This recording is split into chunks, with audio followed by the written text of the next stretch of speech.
எவ்வளவு காரியங்களை பார்த்து கொண்டிருந்தாலும்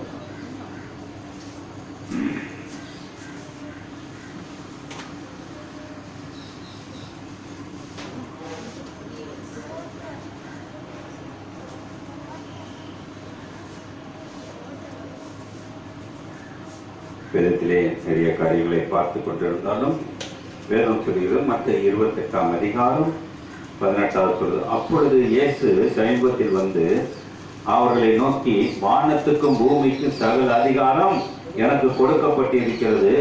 ஆகையால் நீங்கள் புறப்பட்டு போய் சகல ஜாதிகளையும் சீஷராக்கி பிதா குமாரன் பரிசுத்தாவின் நாமத்தினாலே அவர்களுக்கு ஞானஸ்தானம் கொடுத்து, நான் உங்களுக்கு கட்டளை இட்ட யாவையும் அவர்கள் கை கொள்ளும்படிக்கு அவர்களுக்கு உபதேசம் பண்ணுங்கள்.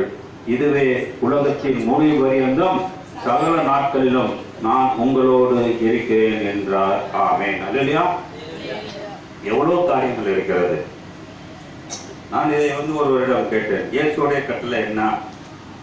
அவர் சொன்னாரு, மத்தேயு 22ஆம் அதிகாரத்திலே வர்றது மாதிரி தேவனை முழுமையாக கும்பிட வேண்டும், பிறரை நேசிக்க வேண்டும் என்ற கட்டளையை அவர் சொன்னார். ஏன்னா வேதத்திலே நிறைய புரியாத வார்த்தைகள் நிறைய உண்டு, புரிஞ்ச வார்த்தைகள் நிறைய உண்டு. புரியாத வார்த்தையை உலகத்திலே விட்டு விடுகிறார்கள், புரிஞ்சதை உலகத்தோடு சேர்த்து வாழ்ந்து கொண்டிருக்கிறார்கள்.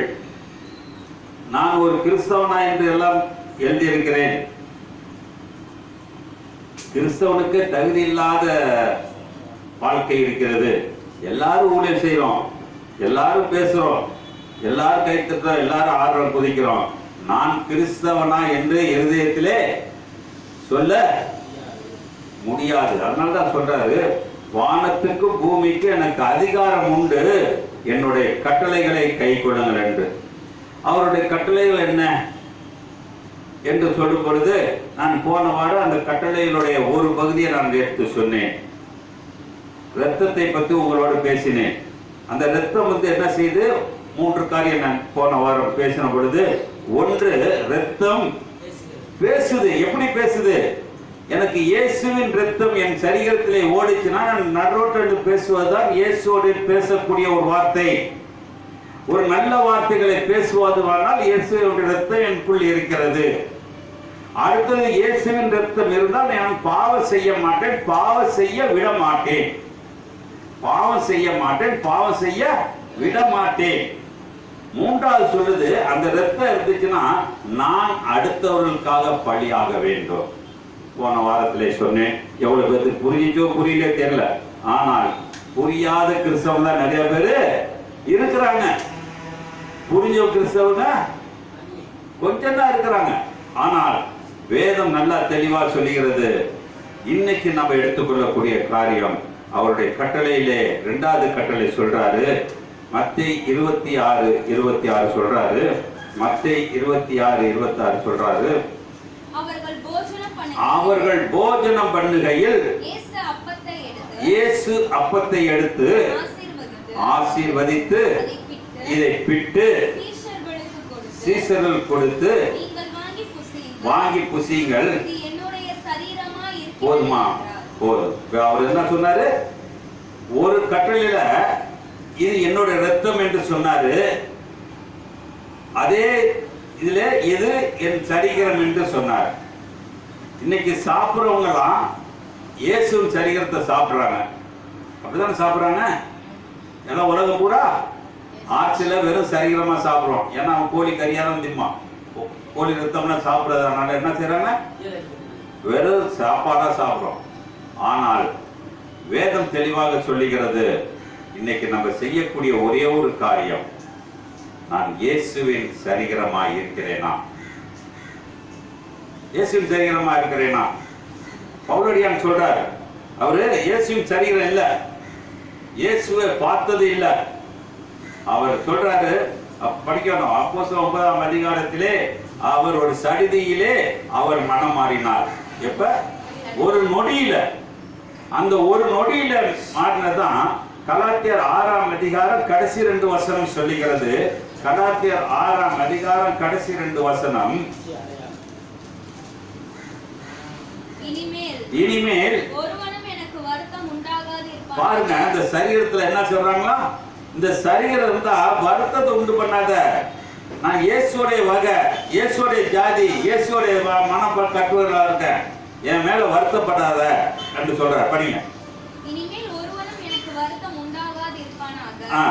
கர்த்தராகிய இயேசுவுடைய அச்சடையாளங்களை, என்ன சொல்றாங்க? இயேசுடைய அச்சு அடையாளம். இதாங்க கட்டளை. இதான் நம்மகிட்ட இருக்கா? இல்ல எந்த கிறிஸ்தவர்கிட்டயா இருக்கா? எந்த ஊழியக்காரர்கிட்ட இருக்கா? பாருங்க, எப்படியாப்பட்ட ஊழியக்காரனும் ஒரு வசனம் நல்லா தெளிவா சொல்லுது. எப்படியாப்பட்ட ஊழியக்காரனும் எங்க போவான்னு வேதம் நல்லா தெளிவா எழுதி இருக்குதுங்க. காலையில நான் படிச்ச பொழுது இன்னைக்கு என்னத்தை பேசுறது என்று தெரியவில்லை. பேசுறதும் பிடிக்கல. ஏன்னா திருந்தணும், பேசணும். திருந்தாம இருந்து பேசி பேசி என்ன செய்யுது? வேஸ்டா? வீணில் வார்த்தைகளை போடாத. எல்லா கிறிஸ்தவனும் என்ன ஜாதியில இருக்கானே தெரியல. மிருக ஜாதியா மனுஷ ஜாதியா என்று தெரியவில்லை. அவர் சொல்றார் பாருங்க, எரேமியா தீர்க்கதரிசி புஸ்தகம் 8ஆம் அதிகாரம் 1-2 வரைக்கும் சீக்கிரம் படிச்சிருங்க.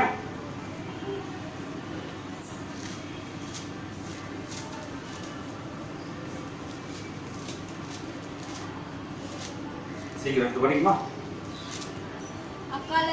அக்காலத்திலே எக்காலத்துல? அக்காலத்திலே. எந்த காலம்?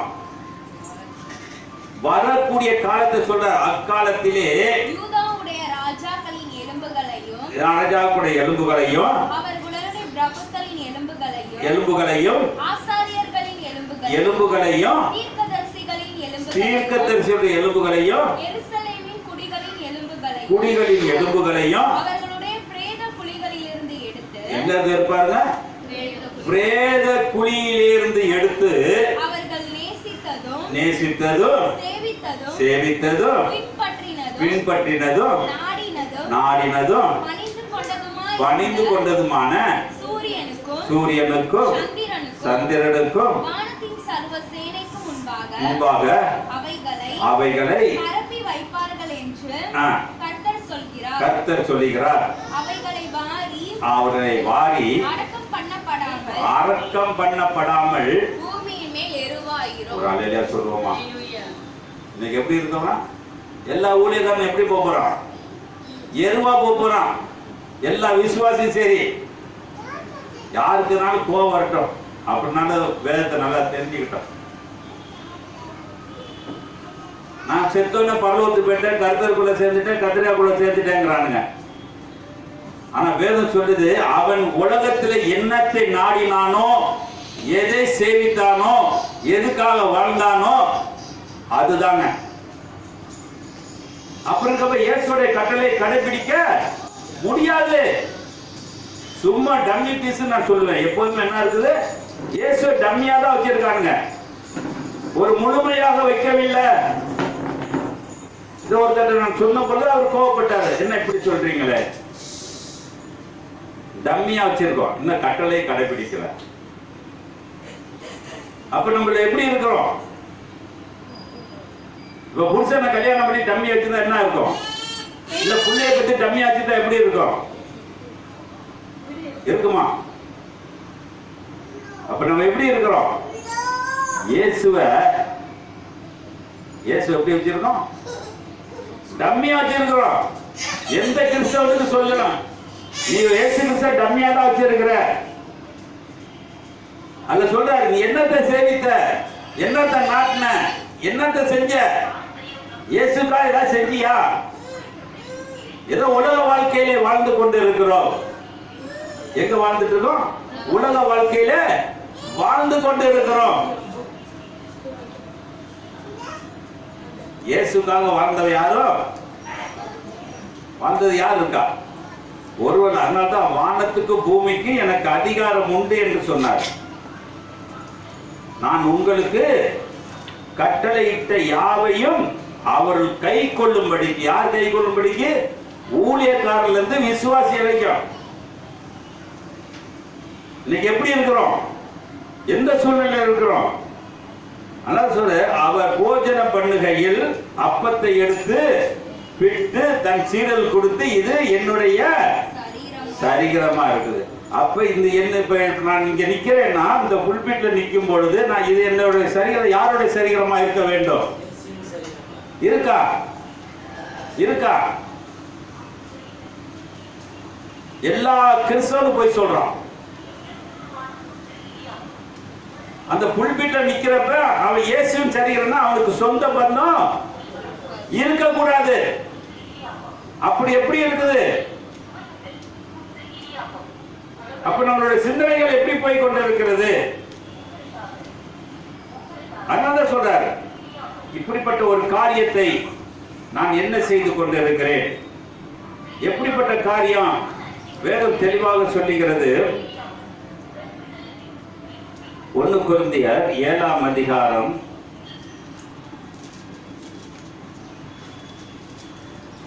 22 போய் சீக்கிரம் படிமா. கர்த்தருக்குள் அழைக்கப்பட்ட அடிமையானவன். யாருங்க நினைக்கிறோம்ல? யாருங்க? கர்த்தருக்குள் அழைக்கப்பட்ட அடிமையானவன் கர்த்தருடைய சுயதீனனாய் இருக்கிறான். என்ன இருக்கிறான்? கர்த்தருடைய சுயதீனனாய் இருக்கிறான். அப்படியே அழைக்கப்பட்ட சுயதீனன் கிறிஸ்துவினுடைய அடிமையாய் இருக்கிறான். எப்படி இருக்க? நம்ம இருக்கிறோமா? கிறிஸ்துக்கு அடிமையா இருக்கிறோமா? இல்ல பொண்டாட்டி பிள்ளைக்கு அடிமையா இருக்கிறோமா? இல்ல உலக சொத்துக்கு அடிமையா இருக்கிறோமா? எல்லாம் பொய் சொல்ற கிறிஸ்தவன் தான் இருக்கான். இல்ல சொல்றாரு பாருங்க, அது படிச்சுட்டு வாங்க. அப்படியே வாங்க சகோதரரே, கிரியத்திற்கு கொல்லப்பட்டீர்கள், மனுஷருக்கு அடிமைகளா இராதீருங்கள். என்ன சொல்றாரு இன்னைக்கு? இதுல யாராச்சும் ஒருத்தர் இருப்பானா? ஒரு கிறிஸ்தவ இருப்பானா? ஏதோ ஓடுறான், அங்க பேசுறேன், இங்க பேசுறேன், கழுதைய பேசுறேன், குதிரையை பேசுறேன், நாயை பேசுறேங்கிறோம். ஆனா யாருக்கு அடிமையா இருக்கிறோம்? உலகத்துக்கு அடிமையா தான் சத்தியம் போயிட்டு இருக்கு. ஆனா இயேசுக்கு அடிமையா யாருமே இல்ல, இருக்கவும் முடியல. அந்த வசனத்தை மறுபடி படிமா. நீங்கள் கிரயத்துக் கொள்ளப்பட்டீர்கள், மனுஷருக்கு அடிமைகளா இராதீர்கள். சகோதரரே, அவனவன் தான் அழைக்கப்பட்ட நிலைமையிலே தேவனுக்கு முன்பாக நிலைத்திருக்க கடவன். என்னது? எனக்கு என்ன அழைக்கப்பட்டிருக்கேன் அதுல நினைச்சது. இதுக்கு ஒரு வார்த்தை ஒரு ஆள் சொன்னான். அப்ப புள்ள பொண்டாட்டி நிலைச்சி இருக்கட்டுமா? புள்ள பொண்டாட்டி இருந்தாலும் சனியை கூடவே இருக்குமே. புள்ள பொண்டாட்டி இருந்தாலும் சனிய கூடவே இருக்குது. எப்படி சேர முடியும்? அல்ல சொல்றாரு பாருங்க, அப்படியே படிச்சுட்டு வாங்க. அதுல வரும்.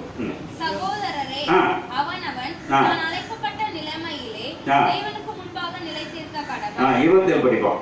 நீ மனைவியோடு கட்டப்பட்டிருந்தால் அவிழ்க்கப்பட வகை தேடு. இதான் சொல்றாரு. அவர் சொல்றாரு மேல இருக்க வசனத்துக்கு, நீ எதுல நிலைச்சிருக்கிறியோ அதனால நீ ஆரம்பத்திலே கல்யாணம் வேண்டான்னு இருக்கணும். ஆனா ஆரம்பத்துல கல்யாணத்தை பண்ணிட்டு இப்ப நான் இயேசுவை ஏத்துட்டு கழட்டி விடாத. என்ன செய்யறாரு? அப்ப அது சொல்றாரு பாருங்க, படிங்க, சீக்கிரம் படிங்க. நீ மனைவியோடு கட்டப்பட்டு இருந்தால் வகை தேடாதே. மனைவி இல்லாதவனா இருந்தால் மனைவியை தேடாதே. என்ன எப்படி இருக்கணும்? கிறிஸ்துவுடைய அடிமை எப்படி இருக்கணும்? ஒண்ணு மனைவியை தேடுறவனா இருந்தா மனைவியை தேடிட்டு ஓடி போயிரு. இல்ல மனைவியை தேடலனா இயேசு பக்கவா. என்ன செய்வோம்? பிள்ளைகளை போய் 21 25 வயசு ஆனோடனே நம்ம என்ன செய்யறோம்? அதுக்கு ஆசை இல்லைன்னா கூட நம்ம என்ன செஞ்சிடும்?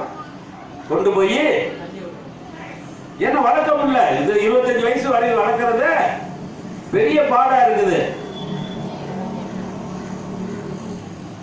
ஆனா இயேசுடைய தாய் கல்யாணத்தை பத்தி இயேசுகிட்ட பேசியிருப்பாங்களா? பேசியிருப்பாங்களா? ஏன் ஏன் பேசல? கானான் ஒரு கல்யாணத்துல நின்னப்ப பேசியிருக்கலாம்ல. அதனால்தான் சொல்ற ஆரம்பத்துல உன் வழி வேற என் வழி வேற. அன்னைக்கு பிரிக்கிறாரு. அழைக்கப்பட்ட அழைப்பு. இன்னைக்கு எப்படி இருக்கிறோம்? இன்னைக்கு அதனால்தான் அங்க பூகம்பம், இங்க பூகம்பம். திருச்சிக்கு வரணும், ஜெபம் பண்ணுங்க நல்லா. திருச்சிக்கு வந்தாதான் ஒரு வாசம் ஆகும். அப்ப எப்படி இருக்கிறோம்? அங்க பூகம்பத்துல பாத்தீங்கன்னா எத்தனை பேருக்கு அதுக்காக பாடுபட்டிருக்கோம்? அதுல எத்தனை பேர் கிறிஸ்தவம் வந்திருப்போம்? எத்தனை பேர் கிறிஸ்துவுக்கா முழுமையா இருந்திருப்பான்? அப்ப சொல்ற சீக்கிரம் படிச்சிருமா? நீ விவாகம் பண்ணினாலும் பாவம் அல்ல, கன்னிகை விவாகம் பண்ணினாலும் பாவம் அல்ல, ஆகிலும் அப்படிப்பட்டவர்கள் சரீரத்திலே உபத்திரப்படுவார்கள். அதற்கு நீங்கள் தப்ப வேண்டும் என்று இருக்கிறேன். மேலும் சகோதரர், கல்யாணம் பண்ண என்ன வருமா? கல்யாணம் பண்ண என்ன வரும்? ஒவ்வொருத்தர வருங்க. என்ன செய்யறது? அப்ப நம்ம என்ன செய்யணும்?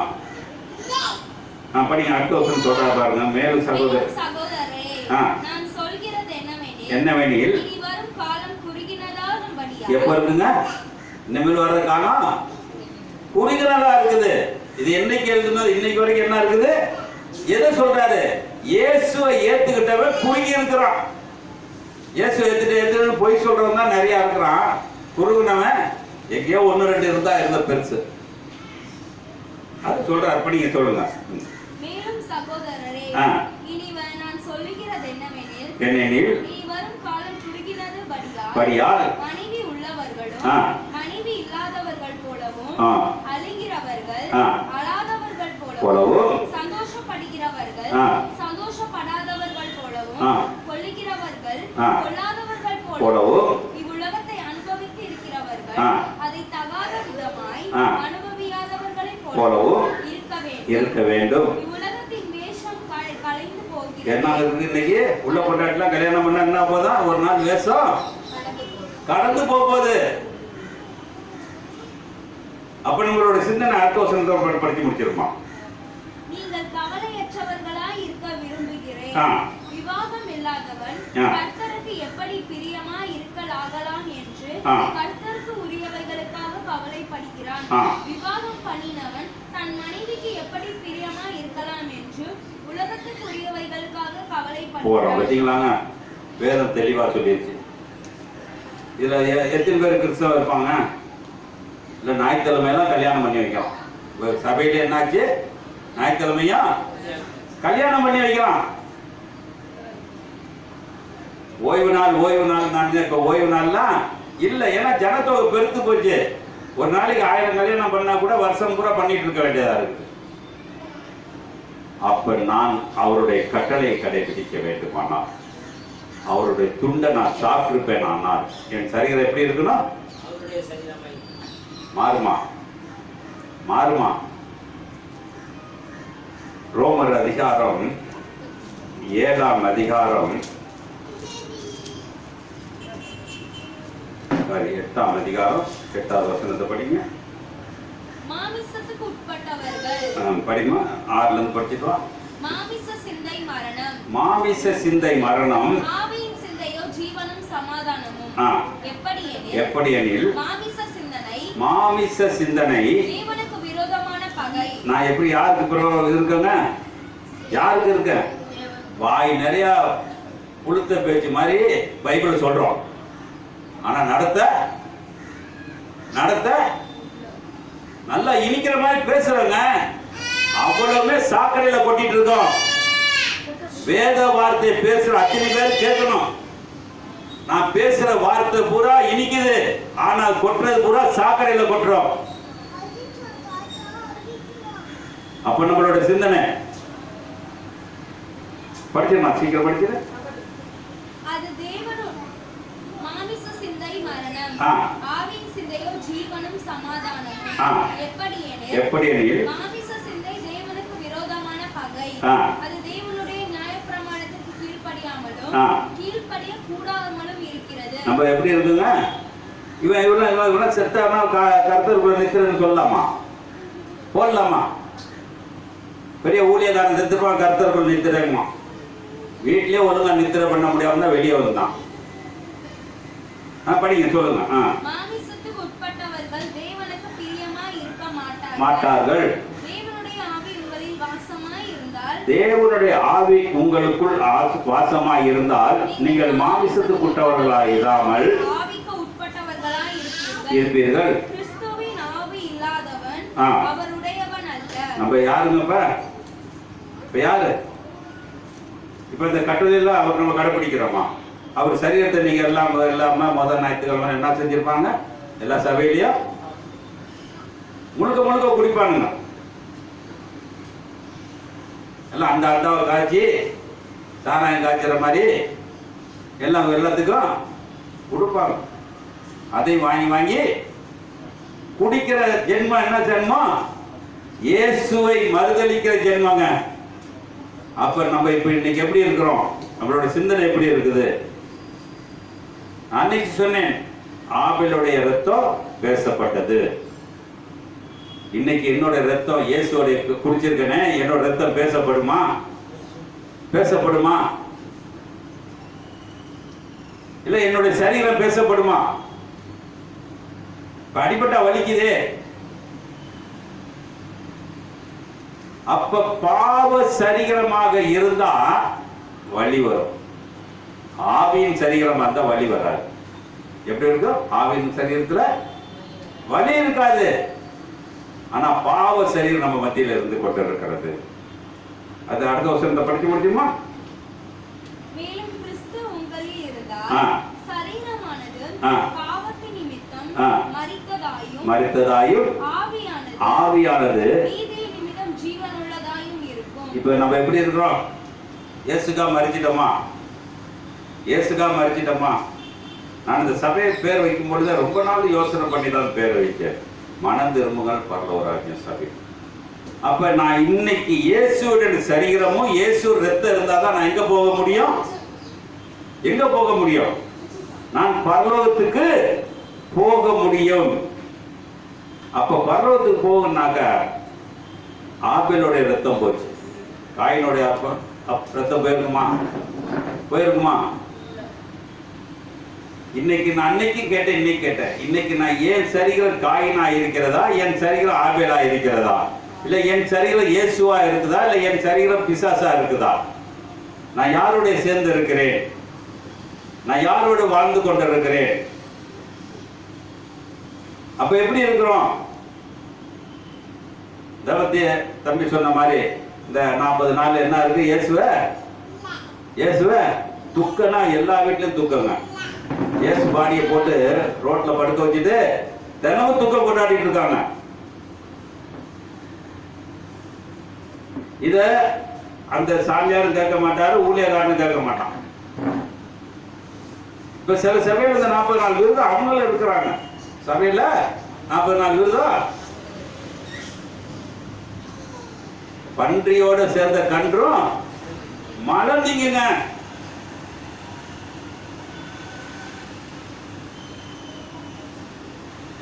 நாங்க ஆர்சில இருந்து கழுவப்பட்டு வந்துட்டு திருப்பி ஆர்சிலே பீட்டிமா. இவனெல்லாம் கிறிஸ்தவர்கள். வேதனையா இருக்குங்க. ஏன் சொல்றேன்னா, சக்தி எல்லாத்தையும் சாட்சி இல்லை. நான் பரலோகத்துக்கு போக வேண்டும். நான் எங்க போனோம்? பரலோகத்துக்கு போகணும். அதுக்காக இருக்கிறோம். இல்லாட்டி இதுக்கே இந்த சபையை கட்டி இந்த டென்ட் அடிச்சுட்டு உட்காந்துட்டு 4 வீட்டுக்கு 4 பேர்த்த பார்த்து போயிடலாம். பரலோகத்துக்கு போகணும் தானே எல்லாம் ஆசைப்படுறோம். எதுக்குங்க இயேசு எடுத்துக்கிட்டீங்க சொல்லுங்க பாப்போம்னா என்ன தெரியும்? நான் ஒரு கிறிஸ்தவன். எதுக்கு கிறிஸ்தவனா இருக்க? அந்த கிறிஸ்தவ எடுத்துட்டு போ. பெருமைக்கு நம்ம கிறிஸ்தவ ஜாதியில பொண்ணு பாரு. ஏன்னா அதுக்குதான் 2 கண்ணுக்கு 4 கண்ணு இருக்கும்.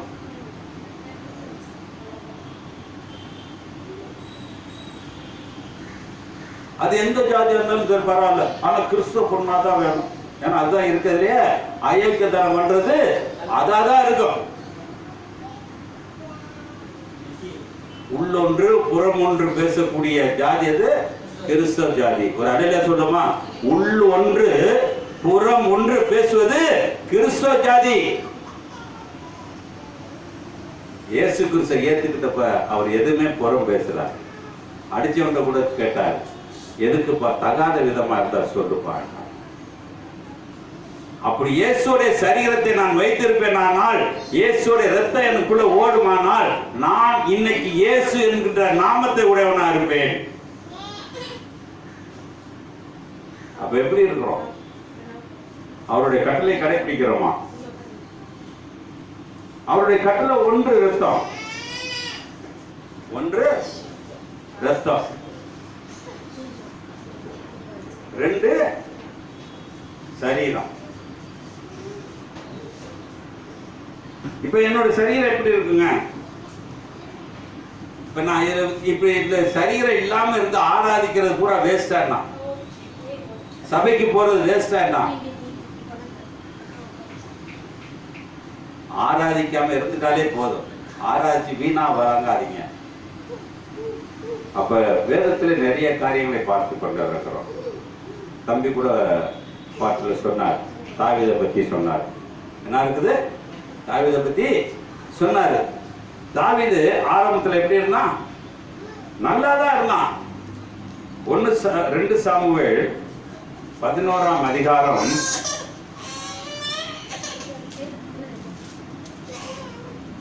2வது வசனத்தை படிமா.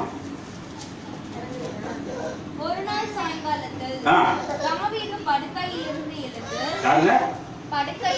எங்க எழுந்தானா? படுக்கையிலிருந்து யார் எழுந்தா?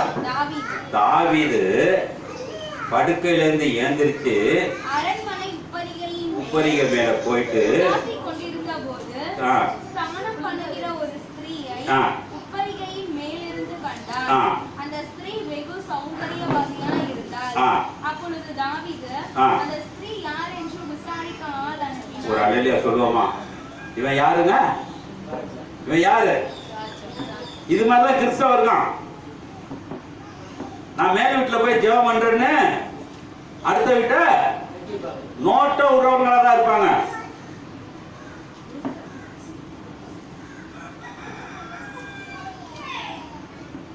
நேற்று போன வாரம் பேசுறேன், பேஸ்புக்ல வந்துச்சு. ஊழியர் சேர்ந்து கூட்டிட்டு போய் பிள்ளைகளுக்கு இருக்க நகை நட்டெல்லாம் எடுத்துட்டு பாலியல் தொல்லை கொடுத்தேன் என்று பேப்பர்லயே வந்துச்சு, பேஸ்புக்லயே வந்து. காரணம் அவங்களாம் இயேசுடைய சரீரங்க. அவங்களாம் இயேசுடைய சரீரம். அத மாதிரி புள்ள பிறந்துச்சுன்னா இயேசுவா பிறக்கும். எத்தனை பிறந்திருக்கும்? ஒரு புள்ள சொல்லுங்க, ஒரு புள்ள சொல்லுங்க. இந்த ஊழியக்காரன் புள்ள எல்லாம் இயேசுடைய பிள்ளையா? இல்ல ஊழியக்காரன் பிள்ளை எல்லாம் இயேசுடைய பிள்ளையா? இல்ல ஊழியமே செய்ய முடியாம இருக்கிற பிள்ளையெல்லாம் இயேசுடைய பிள்ளையா? அப்ப சொல்றாரு, நான் உபரியில மேலே போகும்போது குளிக்கிற ஒருத்திய பார்த்தான்.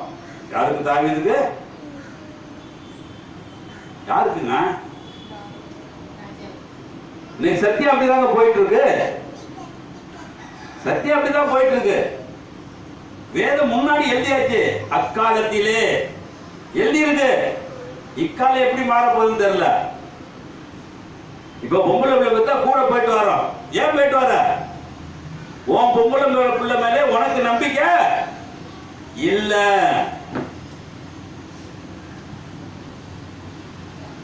அப்ப காரணம்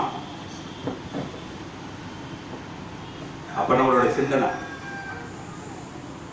இயேசுவோட பிள்ளையா பெற்றிருந்தேன்னா அந்த பிள்ளை எப்படி வந்திருக்கும்?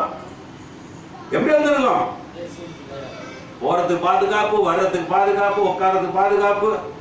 அது அந்த வயசுக்கு வர்றதுக்கு முன்னாடி வரைக்கும் எல்லாத்துக்கும் வயசு வந்துட்டா இந்த மாதிரி யார்ட்டையும் போகாத. ஏன்னா அவங்களாம் பிறந்து நான் பிசாசு. ஒரு அழில சொல்லுங்க. இன்னைக்கு நாட்டை கெடுத்துட்டு இருக்காங்க கிறிஸ்தவர்கள். மற்ற மதம்னா நல்ல மதம். கிறிஸ்தவ மதம் இருக்கிறதே ஓப்ளஸ். ஏன் சொல்றேன்? நான் ரொம்ப வேதனைப்பட்டு சொல்லுகிறேன். கிறிஸ்துவா யாருமே வாழலைங்க. அவர் எவ்வளவு மனசு கஷ்டப்பட்டாரு, எவ்வளவு வேதனைப்பட்டு இருக்காரு. தம்மி பீஸா இருக்கிறானேன்னு சொன்னோனே கோவப்படுறான். ஆனா இவ்வளவு காரியத்தை வச்சிருக்கானேன்னு அது வரைக்கும் ஒரு நாள் கூட இல்ல. அப்ப நம்ம எப்படி இருக்கணும் பாருங்க. அவன் பார்த்தது மட்டும் இல்ல, 4வது வசனம் சொல்லிக்கிறது. அப்பொழுது தாவீது ஆள் அனுப்பி அவளை அழைத்து வர சொன்னான். அவள் அவளிடத்தில் வந்தபோது அவளோடு சாய்ந்தான். பிற்பாடு அவன் தன் தீட்டு நீங்கும்படி சுத்திகரித்துக் கொண்டு தன் வீட்டிற்கு போனாள். ஒரு அழில சொல்லுவோமா? இது உலகத்துல எப்படி இருக்குது? உலகத்துல எப்படி இருக்கு? தாவீதுக்கு பொண்டாட்டி எல்லாமே இருந்துச்சு. எல்லாமே அவனே அவ்வளவு ஆண்டவருக்கு பிரியமா இருக்கிறவனே இந்த தப்பு செய்யறப்ப இன்னைக்கு எவங்க யோகியன்னு சொல்லுங்க பார்ப்போம். சும்மா இல்லாத வித்தியான தப்புச்சு எல்லாம் வாங்கினாங்க. அவன் ஜீவனை கொடுத்தேன்னு 2 நாளா விட்டுட்டு இருக்கான். ஜீவனை அப்ப நம்ம எப்படி இருக்கோம்? நம்மளோட சிந்தனை எப்படி இருக்குது? நான் யாரோட இருந்துட்டு இருக்கேன்? என்னோட சரீரம் ரத்தம்லாம் யாருடையது? ஒரு நாள் உட்கார்ந்து யோசனை பண்ணி பாரு.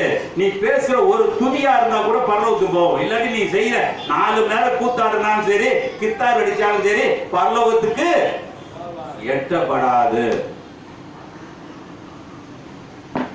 அப்ப என்னுடைய கஷ்டம் நீங்காது, என்னுடைய கவலைகள் நீங்காது, ஒன்றும் தேங்காது. நான் ஒரு மட மண்டையா இருந்து கொண்டு இருப்பேன்.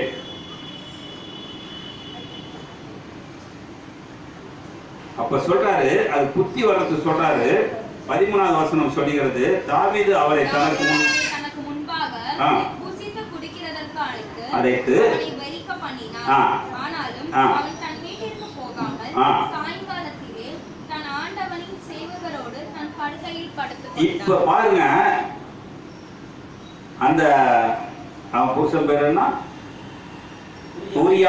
ஊரியாவுடைய சரீரமோ தாவீது சரீரமோ? கடவுளுடைய சரீரம் யாருங்க கடவுளுடைய சரீரம்? தாவீது கேடுகட்ட ஜாதி. தாவீது கேடுகட்ட ஜாதியில இருக்குது. ஆனா ஊரியா கர்த்தருடைய ஜாதியில இருக்கான். ஒரு அல்லேலூயா சொல்லுவோமா? இந்த வம்சத்துலதான் இயேசு பிறந்தாருங்க. இந்த கேடுகட்ட ஜாதியில தான் இயேசு பிறந்து ஒரு மாற்றத்தை தர வேண்டும் என்ற ஒரு எண்ணம், ஒரு மறுவாழ்வு தர வேண்டும் என்ற ஒரு எண்ணம். அப்ப சொல்றாரு பாருங்க, அர்த்தம் சொல்றாரு. அந்த நிருபத்தில் என்ன எழுதுறான் பாருங்க. அந்த நிருபத்தில்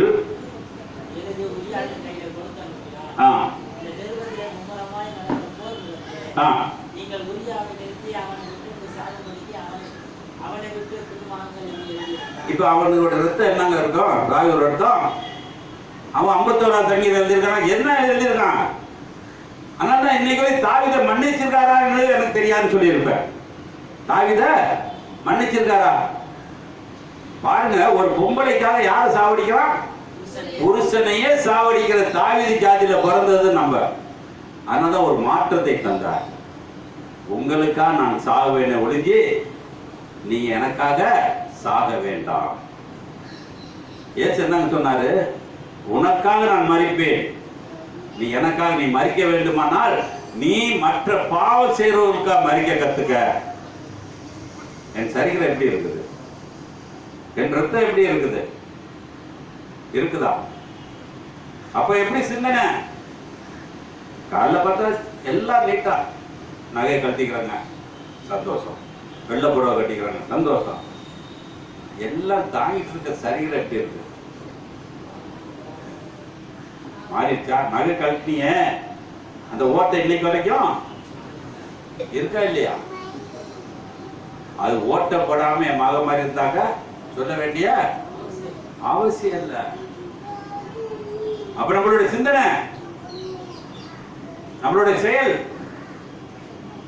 அப்ப நம்ம பேசக்கூடிய ஒவ்வொரு சத்தியமும் நம்மளுக்கு கஷ்டமா இருக்கு. சத்தியங்கிறது கஷ்டமா இருக்கு. சபையில கூட்டு போய் எல்லாம் உட்கார வச்சு என்ன செய்யறாங்க? சோறை போட்டு தண்ணியை போட்டு என்ன செய்யறாங்க? இன்னும் பீர் பிராந்தி தான் வாங்கி தரல. அது வாங்கி கொடுத்தானா அது ஒரு குரூப் போய் உட்காந்துரும். ஞாயிற்றுக்கிழமை எல்லாத்துக்கும் பிராந்தி உண்டு, பாட்டி உண்டு. நாங்க என்ன செஞ்சிடும்? அது ஒரு டிக்கெட்டு, ஏசு வாழ்க ஏசு வாழ்கன்னு ஒரு கொடி பிடிச்சிட்டு போயிடும். வரப்போகுது. போன வாரம் பார்த்தீங்கன்னா ஃபேஸ்புக்கில் சொல்கிறான் 3 மதமும் ஒன்றாக்கி ஒரு மதம் வரப்போதான். 3 மதமும் ஒன்றாக்கி ஒரு மதமும் வரப்போதான். அது எப்படி வரும்னு தெரியல. அதுதான் 666. முதல் மதம் 6, 2வது மதம் 6, 3வது மதம் 6, 3 சேர்ந்தது 666 ஆண்டி கிறிஸ்ட். இனிமேல் அந்த ஒரு மதம் ஆண்டி கிறிஸ்து அவனை ஏற்றுக்கிட்டாக்க உலகத்துல வாழலாம். ஒரு கடைக்கு போனாலும் அவனோட எம்பளம் கையில இருக்கும், அதை வாங்கணும், அதை வாங்கலாம், இல்லாட்டி வாங்க முடியாது. பசியும் பட்டியமா தான் என்ன இருக்க போது? அன்னைக்கு இயேசுவும் சரி எவன்ட்ட இருக்குதுன்னு அன்னைக்கு தான் தெரியும். டை கட்டிட்டு இது மாட்டிட்டு ஷூ மாட்டிட்டு ஃபுல்லா வச்சுட்டுலாம் வந்து பேசுறவங்கலாம் அன்னைக்கு தெரியாது. 700 முஸ்லிம் பூகம்பத்துல செத்தாங்க. எத்தனை பேரு? அது பார்த்தேன். அது மேலெல்லாம் நல்லா லைட் பூகம்பம் ஆடுறப்ப அந்த டெக்கரேட் லைட் ஆடுது. ஆனா கொஞ்ச நேரத்துல அடுத்ததை காட்டுறான். அந்த இடத்த ஓட்டை போட்டு உள்ள இருக்க ஆளுகளை தூக்கி 4 பேர்த்த எடுத்து ஒரே இடத்துல குழி நோண்டி 4 பேர்த்த அடக்கம் பண்ணாங்க. காரணம் நான் அல்லாஹ்வுடைய சரீரமா இருக்கிறேனா, அல்லாஹ்வுடைய கொள்கையா இருக்கிறேனா, இல்ல என்ன தெய்வத்தை கும்பிடுறானோ அந்த தெய்வத்துடைய குணமா இருக்கிறேனா? நம்ம எப்படி இருக்கிறோம்? எந்த சிந்தனையில இருக்கிறோம்? சொல்லுங்க பாப்போம். ஒரு கிறிஸ்தவன் சொல்றது சரியா தவறா? கிறிஸ்தவன் சொல்றது தவறா ரைட்டாங்க? நான் நிறைய சொல்றேன். கிறிஸ்தவன் சொல்லாதேங்க. காரணம் அவர் எப்படி நடந்தாரோ அப்படியே நடக்கிறது தான் கிறிஸ்தவன். இன்னைக்கு அவர் நடந்துட்டு போயிட்டாரு. ஆனா இன்னைக்கு வரைக்கும் நான் என்ன செய்யல, நடக்க முடியலையே. அப்ப நம்மளுடைய சிந்தனை எப்படி இருக்கு? நம்மளுடைய செயல் பாருங்க. தாவீதுடைய வம்சம் என்ன இருக்குது? உரியா வயிற்றுல பிறந்துச்சுன்னா கூட அந்த புள்ள ராஜாவா இருந்திருப்பான். ஆனா அந்த கேடுகட்ட வயிற்றுல பிறந்தனால சாலமன் யார் வயிற்றுல பிறந்தான்? அத பாவம் பாருங்க எப்படி பெருது பாருங்க. அப்ப செஞ்ச பாவம் 1000 பொண்டாட்டி இருந்து அவனுக்கு ஒரு புள்ள பேர் சொல்றதுக்கு இல்லைங்க. அப்ப நம்ம எப்படி இருக்கிறோம்? நம்மளுடைய சிந்தனை எப்படி இருக்குது? இயேசுவை நான் பாதுகாத்துக் கொள்ள முடியுமா? இயேசுவை நான் கடைபிடிக்க முடியுமா? அவருடைய கட்டளை நான் ஒரு கேட்ட பொழுது அவர் சொன்னாரு. அதான் சொல்றாரு மத்திய 22ஆம் அதிகாரத்துல முழு விதத்தோட முழு ஆத்மாவோட முழு சரீரத்தோட மனவளமா சொன்னார். சரி, அவர் சொல்லுகிற 2வது கட்டளை என்ன இருக்குது? பிறரை நேசிக்க கத்திருக்கியான்னு. பிறரை நேசித்தாவே இயேசு ரத்தம் ஒன்றை வந்திருக்குமே. பிறரை நேசித்தா இயேசு சரீரம் ஒன்றை வந்திருக்குமே. எந்த இடத்துல நேசிக்கிறோம்? உடனே இது கேட்டதுக்கு உடனே சொன்னான், நீங்க என்ன எகோ விட்னஸா? ஏன்னா அவனுக்கு தெரிஞ்சதெல்லாம் அப்படிதான். என்ன சினிமா பேரை தான் சொல்லல. நீ ரஜினியோட சேர்ந்தாளா இல்ல அஜித்தோட சேர்ந்தாளான்னு கேட்கல. நீ எகோ விட்னஸா? அப்ப நம்ம எப்படி இருக்கிறோம்? நம்மளோட சிந்தனை எப்படி இருக்குது? நீ கிறிஸ்தவனாக்க அந்த கிறிஸ்துவோடைய பாடுகள் இன்னைக்கு இருக்கணுங்க. எவன் கொஞ்ச நாள் பாருக்கா காலைல பூரா நல்லா வேலை செஞ்சு நல்லா கொளுத்த காசை எடுத்துட்டு வந்து வீட்டில் கொண்டாந்து வச்சுட்டு நான் விருத்தமா இருக்கிறேன் அது சொல்றப்ப அவன் அப்படியே சேர்த்து சொல்றான். விருதமா இருக்க வேலைக்கு போலாமா? விருதமா இருக்க தட்டை தூக்கி நிக்கலாமா? ஏரியால ஒரு ஹோட்டல்ல நம்ம சாப்பிட்ட ஹோட்டல்ல அன்னைக்கு மகள் வாங்க போனப்ப என்ன பண்ணுறது எவ்வளோ தூரம் இல்லை பாப்பாவுக்கு இட்லி வாங்க வந்தேன் சொன்னேன். நீங்கள் என்ன இல்லை தவச காலமா அதனால் சோட்டிக்கல 2 சப்பாத்தி சாப்பிட்டு போகிறான். கிறிஸ்தவன் என்ன சாப்பிட்றானோ அதுக்கு அழகா அர்த்தம் சொன்னான் பாருங்க. இயேசு அன்னைக்கு ரொட்டி பிச்சு கொடுத்தாரு, அதனால அந்த இயேசு ஒரு ரொட்டி தின்னாங்கிறான். எவ்வளோ கிறிஸ்தவன் அழகா இருக்கான் பார்த்தீங்களா? எனக்கு கூட அந்த நேரம் இல்லை. ஆமையா உருமானா ஊத்தி தின்னாரியா இயேசு?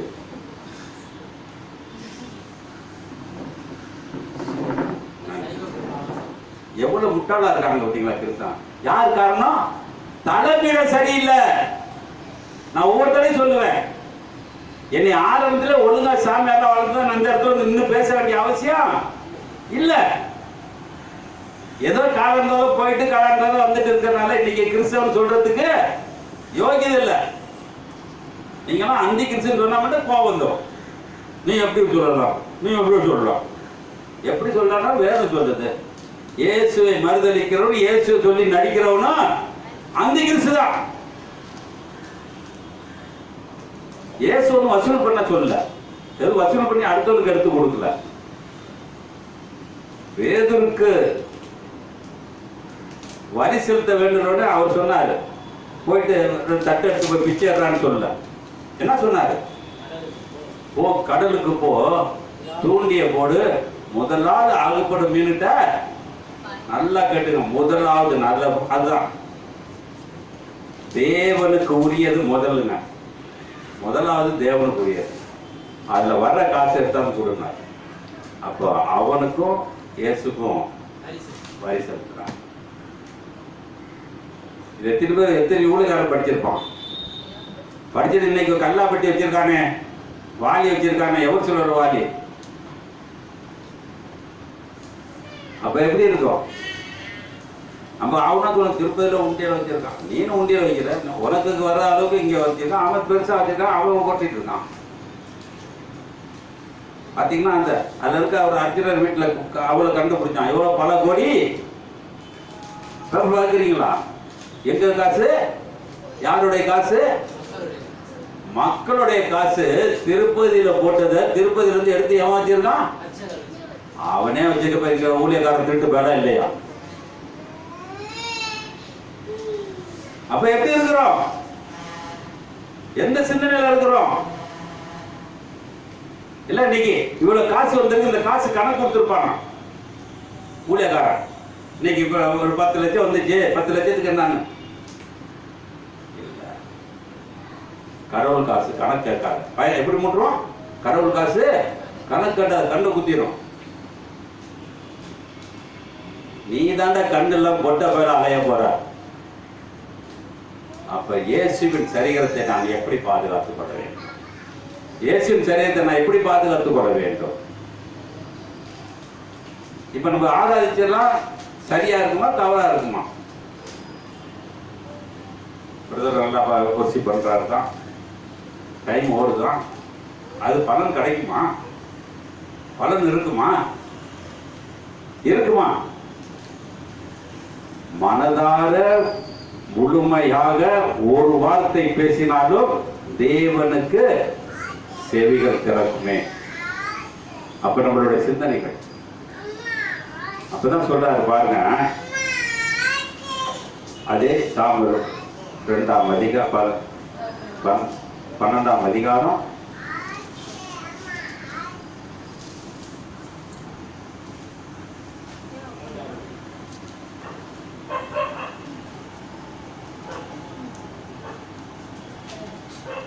12ஆம் அதிகாரம் 9வது வசனத்தை படிங்க. கர்த்தருடைய பார்வைக்கு பொல்லாப்பானதே இந்த காரியத்தை செய்தது யாருங்க? உரியாவா தாவீதா? அப்ப தாவீது வம்சத்தை சொல்ல முடியுமா? அதனால்தான் இயேசு நல்லா பாருங்க, சகைவை பார்த்து சொன்னார், இவனும் தாவீது வம்சத்தில் பிறந்தவனு சொல்ல. ஒரு அலையில சொல்லுவோமா? அப்ப தாவீது வம்சத்தை சொல்லாம ஆபிரகாமுடைய சந்ததி என்று சொன்னார். இவனும் ஆபிரகாமுடைய குமாரனா இருக்கிறானே. படிங்க அந்த வசனத்தை படிங்க. பார்வைக்கு பொல்லாப்பான பண்ணியது என்ன?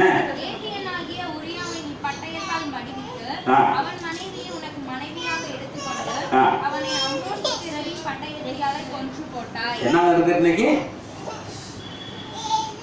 இன்னைக்கு எப்படி இருக்கிறோம்?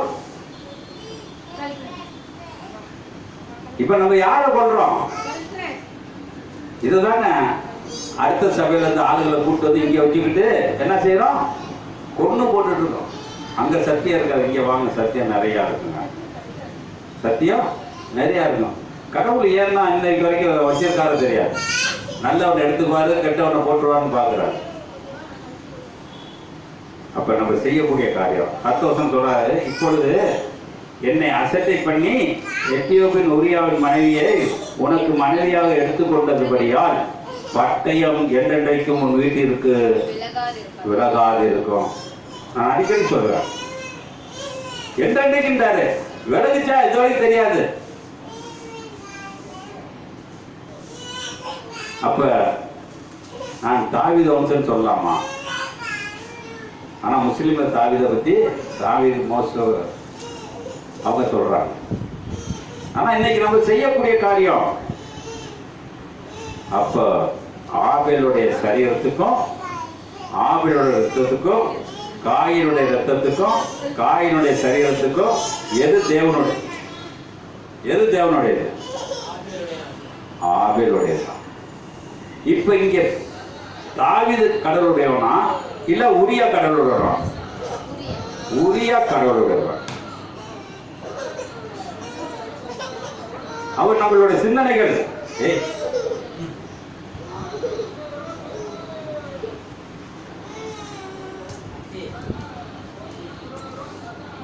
அப்படிப்பட்ட ஒரு காரியம், சிந்தனை நம்மளுடைய மத்தியிலே இருக்கக்கூடிய காரியம். வேதம் நல்ல தெளிவாக சொல்லிக் கொண்டிருக்கிறது. அதுக்கு அடுத்த வருஷத்தை படிமா கர்த்தர் சொல்லுகிறது என்னவெனில், இதோ நான் எலும்ப பண்ணி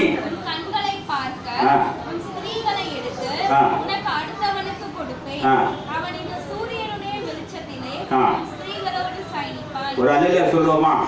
இப்ப கொஞ்ச நேரத்துக்கு முன்னாடி சொன்ன எல்லாத்துக்கும் கோவம் இருக்கேன். பொம்பளை பிள்ளைகளை போறப்ப நம்ம என்ன செய்யறோம்? பாதுகாப்பா. ஆனா நான் தாவீதுடைய வம்சத்துல இருந்தேன்னா பொம்பளை பிள்ளைகளை என்ன செய்ய முடியாது? பப்ளிக்கா விட முடியாது. இது யார் செஞ்ச பாவம்? தாவீது செஞ்ச பாவம் நம்ம தலையில இருக்குது. அந்த வசனத்தை மறுபடியும் படிமா. கர்த்தர் சொல்லுகிறது என்னவெனில், என்ன இருக்குங்க? பிள்ளைங்க மேல என்ன இருக்கும்? பொல்லாப்பு வரும். என் புள்ள சரியில்லைங்க. ஏன் சரியில்லை?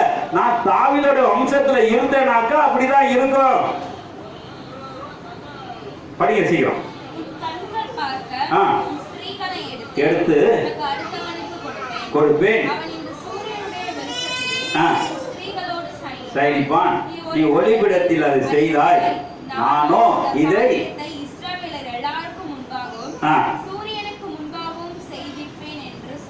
எரேமியால என்ன சொன்னாரு? எல்லாத்தோட எலும்பையும் பறக்க வச்சு எருதா போறதுங்க. அப்ப எப்படி இருக்கிறோம்? எந்த சிந்தனை? நம்ம எந்த நிலையில இருந்துட்டு இருக்கோம்?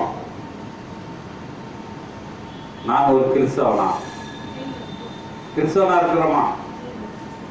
ஏதோ வந்தாச்சு, சேர்ந்தாச்சு, கல்யாணம் பண்ணியாச்சு, கட்டி இழுக்கணுங்கிற மாதிரி தான் சபை ஓடிட்டு இருக்குது.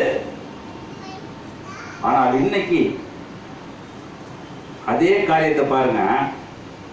ஆதியாகமம் 19ஆம் அதிகாரம்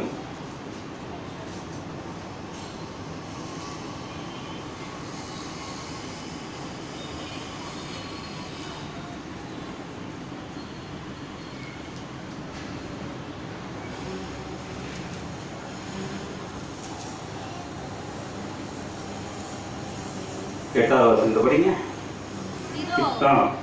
புருஷரை அறியாத 2 குமாரத்திகளும் அவைகளை உங்களிடத்திற்கு வெளியே கொண்டு வருகிறேன், அவர்களுக்கு உங்கள் இஷ்டப்படி செய்யுங்கள். இந்த புருஷர் என் கூரையின் கீழ் நிழலிலே வந்தபடியால் இவர்களுக்கு மாத்திரம் ஒன்றும் செய்ய வேண்டாம் என்றார். அதற்கு அவர்கள், அப்பாலே போ, பரதேசியாய் வந்த இவனோ நியாயம் பேசுகிறது. இப்பொழுது அவர்களுக்கு செய்வதை பார்க்கிலும் உனக்கு அதிக பொல்லாப்பு செய்வோம் என்று சொல்லி லோத்து என்பவனை மிகவும் நெருக்கி கதவை உடைக்க பின்னினார்கள். அப்பொழுது அந்த புருஷர்கள் தங்கள் கைகளை வெளியே நீட்டி லோத்தை தங்கள் அண்டைக்கு இழுத்துக் கொண்டு கதவை பூட்டி தெருவாசலில் இருந்த சிறியோரும் பெரியோருமாகிய மனிதருக்கு துருட்டாட்டம் பிடிக்க பண்ணினார்கள். என்ன செஞ்சாருங்க?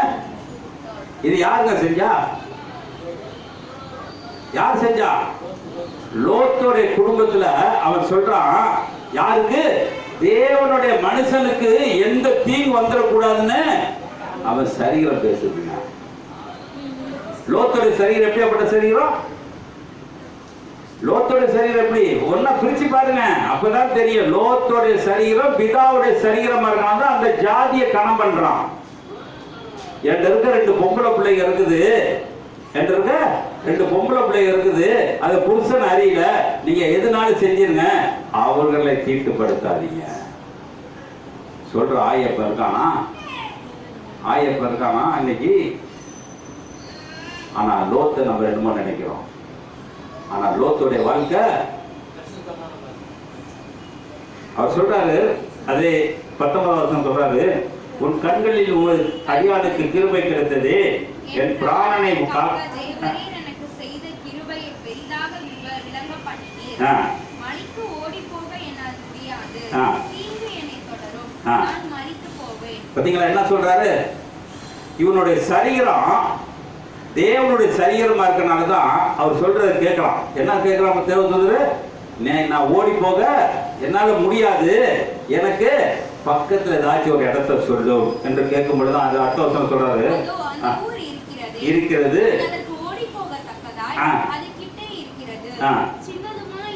இருக்கிறது,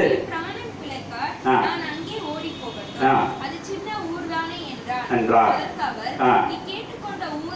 தேவனுடைய பிள்ளை என்ன செய்வாங்களா? தேவன் என்ன செய்வாரா? நான் என்னத்தை விரும்பினோ அதை கொடுப்பாரு. என்னத்தை விரும்பினோ, லோத்துக்கு கேட்டதை விரும்பினாரு, தாவீது கேட்டதை விரும்பினது கொடுத்தாரு. இப்ப தாவீது விரும்பினதுக்கும் லோத்துக்கு விரும்பினதுக்கு என்ன வித்தியாசம்? என்ன வித்தியாசம்? அப்ப லோத்து நல்லவனா தாவீது நல்லவனா? லோத்து நல்லவன். தாவீது மோசத்திலேயே மோசம். பாட்டெல்லாம் பாடுறோம், பெரும்பாலும் நிறைய தாவீது பாட்டெல்லாம் எழுதியிருக்காரு. படிமா, அடுத்த வருஷத்துல படிமா. நீ கேட்டுக்கொண்டது ஊரை நான் படிக்கு பண்ணினேன்.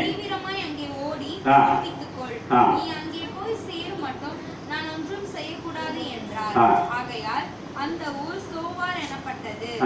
லோத்து சோவாருக்குள் வரும்போது பூமியின் மேல் சூரியன் உதித்தது. அப்பொழுது கர்த்தர் சோதோமின் மேலும் கொமோராவின் மேலும் கர்த்தராலே வானத்திலிருந்து கந்தகத்தையும் அக்கினியையும் வர்ஷிக்க பண்ணினார். பட்டணங்களையும் சம பூமி அனைத்தையும் பட்டணங்களின் எல்லா குடிகளையும் பூமியின் பயிரையும் அழித்து போட்டார். எப்படி இருக்குங்க? கடவுளுடைய பிள்ளை எல்லாம் அழிச்சு போடுறதுக்கு பாருங்க. அழிச்சு போட்டோன்னு அடுத்த வசனம் சொல்றாரு, அவள் மனைவி பின்னிட்டு பார்த்தாள். போதுமா? பின்னிட்டு பார்த்தால் எப்படி ஆச்சு? எப்படி ஆச்சு? இப்ப லோத்துடைய மனைவிக்கு என்ன சேருமா? ஜாதகம் சேருமா? இன்னைக்கு ஜாதகம் பார்க்கிறோம், ஊழியக்காரனை பார்க்குறோம், அந்த ஊரில் நல்ல பொண்ணுங்க தான், அம்மா அப்பாலாம் நல்லா இருக்காங்க, அந்த பொண்ணை கல்யாணம் பண்ணிக்கலாம், அதுதான் நாடு மாதிரியா இருக்கும். பிள்ளையை வைத்து பேரண்ட்ஸை பார்க்கக்கூடாது, பேரண்ட்ஸை வச்சு பிள்ளைய பார்க்கக்கூடாது, பிள்ளையுடைய யோக்கியதை பார்க்கணும்னா பிள்ளைய நடை விட்டு தான் என்ன செய்யணும்? பார்க்கணும். இன்னைக்கு அதுக்கெல்லாம் காலம் இல்லைங்க, நேரம் இல்லைங்க. எப்படியோ கல்யாணம் பண்ண, இந்த தை மாசத்துல கல்யாணம் பண்ணு முடிவு எடுத்துட்டா நொண்டியோ நொடுவோ ஏதோ ஒன்னா சேர்த்து கல்யாணம் பண்ணி வச்சு அவதிப்படுறது, அவதிப்பட்டுக்கிட்டோம். நல்லா இருக்கிறது நல்லா இருக்கட்டும். இதெல்லாம் அவ பின்னிட்டு பார்த்தா. ஏன்னா அவ ஜாதியெல்லாம் எங்க இருக்க எரிகிறாங்க? லோத்துல சோதம் குமாரால எரிஞ்சிட்டு இருக்கிற அவருக்கு என்ன வந்துச்சு? தான் புருஷன் மேல நம்பிக்கை இல்லைங்க. அப்படிப்பட்ட பொட்டாட்டி எப்படி இருக்கும்? யோக பொட்டாட்டி எப்படி இருந்துச்சு? யோக பொட்டாட்டி தான் நல்லா பேசணும். யோக பொட்டாட்டி தான் அவன் மோசமானவனா. இப்ப லோத்து பொட்டாட்டி அதை விட மாட்டோம். பின்னிட்டு பார்க்காத. புருஷனை பார்த்துட்டியா? பின்னிட்டு பார்க்காத. பின்னிட்டு பார்த்தா என்னாவது உப்பு தூணாங்க. அப்பதான் சொல்ற அடுத்தது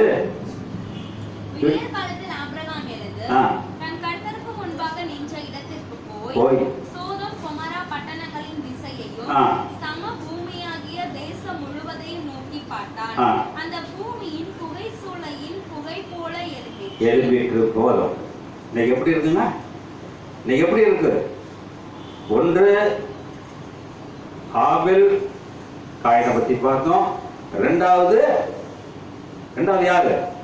லோத்து ஆபிரகாமை பத்தி பார்த்தோம்.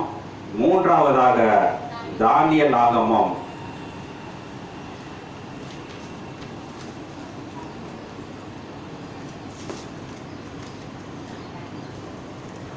6ஆம் அதிகாரம் 8, 9 படிமா.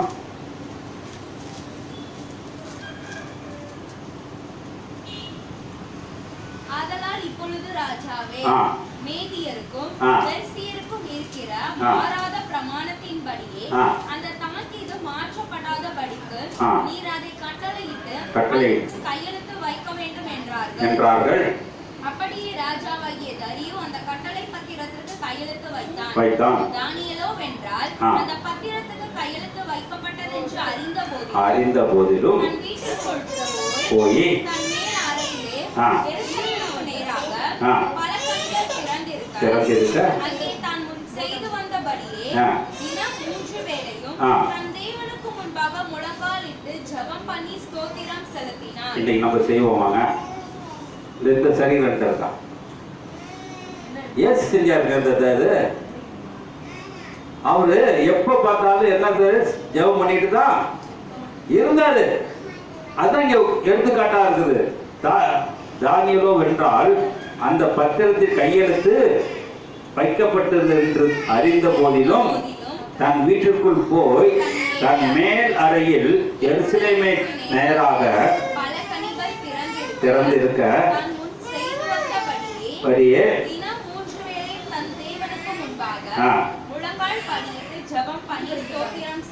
அப்ப அவன் எங்க போறான்?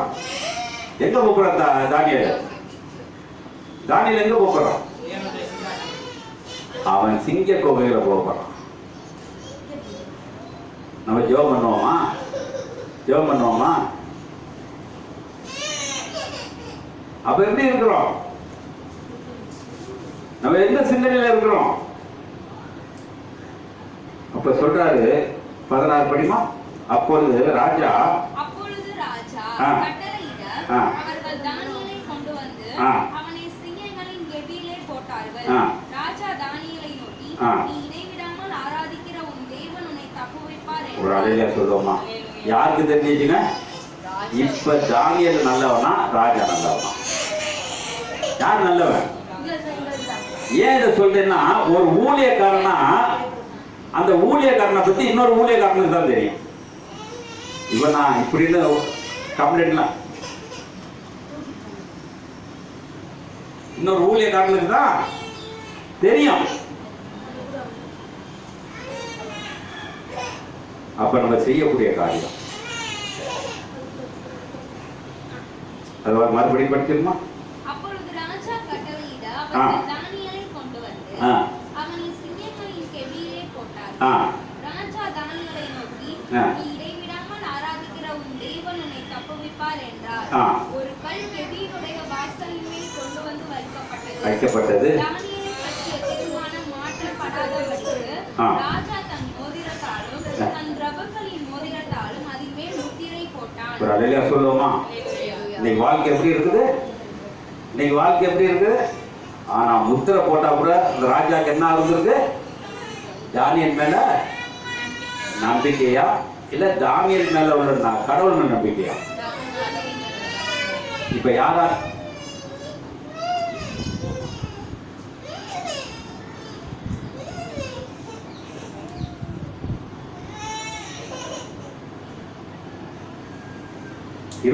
இருபதாவது வருஷம் வருமா? ராஜா கெபி அண்டை வந்து என்ன சத்தங்க? ஏன் அவனுக்கு மனசுல ஒரு சந்தேகம் வந்துருச்சு.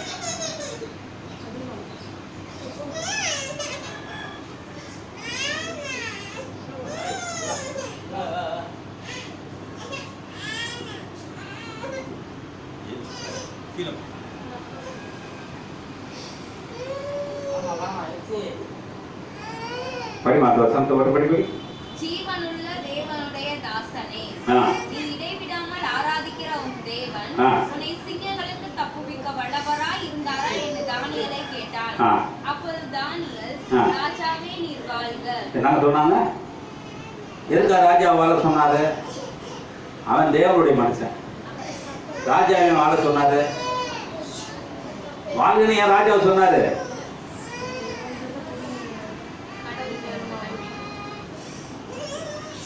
ஏன்னா பாருங்க 18வது வசனம் சொல்லுது, பின்பு ராஜா தன் அரண்மனைக்குள்ள போய் இரா முழுவதும் போஜனம் பண்ணாமலும் கீத வார்த்தனை முழங்காமலும் தனக்கு முன்பாக இருந்தான்.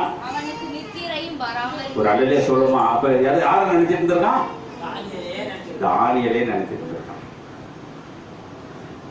அப்ப தேவனுடைய பிள்ளையா இருந்தா நான் எப்படி என்னை வந்து எவ்வளவு பேருங்க கவசப்பட்டிருப்பாங்க? என்னை பொறுத்து நான் தின்பத்தை நான் கவசனப்பட்டிருப்பேன். எல்லாம் டேக் இட் ஈஸியா போயிடுச்சு. இன்னைக்கு வந்தமா போனோமா, நாளைக்கு வந்தமா போனோமா. அது ஆனால் ராஜா செஞ்சதுனாலதான். அதனால சொல்றாரு தானியலுடைய அதுல 26வது சொல்றாரு, ஆளுகைக்கும் யாவரும்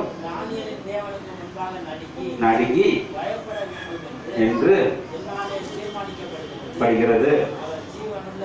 தேவன் நிலைத்திருக்கவும் அறியாது. இப்ப திருந்தது யாருங்க? தானியலா ராஜாவா? அலையா சொல்றோமா? அப்ப இயேசுவின் சரீரம் இருந்தாக்க எத்தனை பேர்த்த நான் மனம் திருப்பி இருக்கேன்? எத்தனை பேர் மனம் திரும்பி இருக்கோம்? நம்மளே இன்னும் திருந்திட்டோமா? எங்க திருந்திருக்கோம்? அப்படிப்பட்ட சிந்தனைகள் அடுத்த வருஷம் சொல்றாரு பாருங்க. தானியேல் சிங்கத்தின்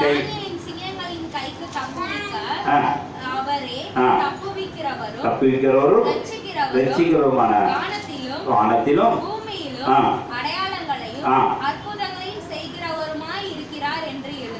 ஒரு அடையா சொல்றோமா? யாராலங்க?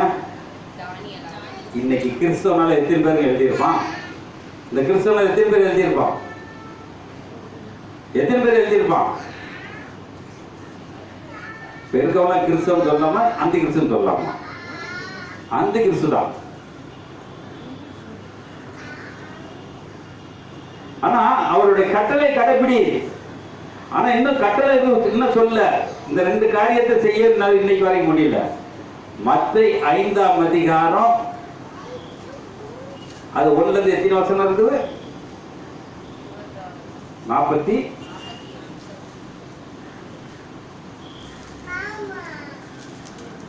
48 வசனம். 4:12 48. இந்த 48 படிச்சாதான் கட்டளை. அது எல்லாமே குடும்பத்தை சொல்லியிருக்காரு, தன்னை சொல்லியிருக்காரு, அடுத்தவனுக்கு என்ன செய்ய சொல்லியிருக்கிறாரு, நீ எங்க கொண்டு வார்த்தையை போடுன்னு சொல்லியிருக்கிறாரு.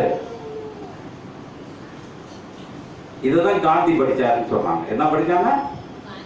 காந்தி படிச்சது மத்தேயு 5ஆம் அதிகாரத்தை படிச்சாருன்னு சொல்றாங்க. படிச்சதுன்னு அவர் கேட்கல. ஏன்? அது அவர் சொன்ன கட்டளைகள் கூட இன்னைக்கு இருக்க. எந்த சபையில இருக்கு? இருதயத்துல சுத்தம் உள்ள சபையில வந்துருப்பானா? இன்னைக்கு இருதயத்துல சுத்தம் உள்ள இன்னைக்கு அப்பரசம் வாங்கியிருப்பானா? கொஞ்சம் தேன்ல ஈ உண்டாலே சரியா போச்சு, தேன் கெட்டு போயிடும். அப்ப நம்மளோட சிந்தனைகள், அப்ப நம்மளுடைய செயல்கள் எப்படி இருக்கிறது? அப்ப நான் தானியலா இருக்கலாமா, தரியுராஜாவா இருக்கலாமா, இல்லை நான் யாரா இருக்கலாம்? இன்னொரு வசனத்தை படிச்சு முடிச்சிடும். லூக்கா அதிகாரம் 15வது அதிகாரத்தை எடுத்துக்கோம்.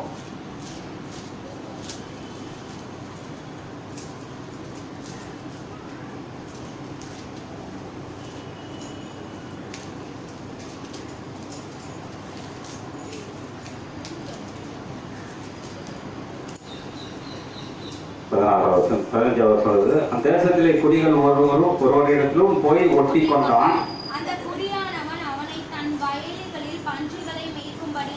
அனுப்பினான். ஆசையா இருந்தது, கொடுக்கவில்லை. எப்ப தெரிஞ்சுச்சுன்னா பசியா இருந்ததாக புத்தி தெரியும். எப்படி இருக்குன்னா பசியா. இப்ப இந்த 40 நாள் தண்ணியே குடிக்காம ஏதாச்சும் ஒரு கிறிஸ்தவம் தான் வச்சுக்கோங்க, இயேசுவை பத்தினாலும் கொஞ்ச நாள் தெரிஞ்சுப்போம். எல்லாம் முழுக்க எல்லாத்தையும் குடிச்சிட்டு நான் கறியெல்லாம் திங்கிறது இல்லைங்க. கோழி கத்தும், கறி திங்கலன்னா கோழி கத்தும், ஆடு திங்கலன்னா ஆடு கத்தும், மீன் திங்கலன்னா மீன் கத்தும். எல்லாம் 20ஆம் தேதிக்கு மேல என்ன இருக்குது? 20ஆம் தேதி அவன் இப்போ சாமியார் பூசை வைக்கிறான்னா இந்த ஊழியக்காரன் ஜெபம் பண்றானா இல்லையா, பையோட வந்துடுவான் சபைக்கு. போறப்ப நம்ம வாங்கிட்டு போயிட்டோம்னா குருமா இட்லி வச்சு சாப்பிட்டோம்னா அவ்வளோ நல்லா இருக்கும். எப்படி? குருமாவும் நல்லா இருக்குங்களா? திண்டுக்கிட்ட ஜாதி கிறிஸ்தவ ஜாதிங்க. அப்ப நம்மளுக்கு செய்யக்கூடிய காரியம் அதான் சொல்றாரு. படிச்சிருக்க சீக்கிரம். அடுத்த வருஷம் சொல்றாரு, தெளிந்த போது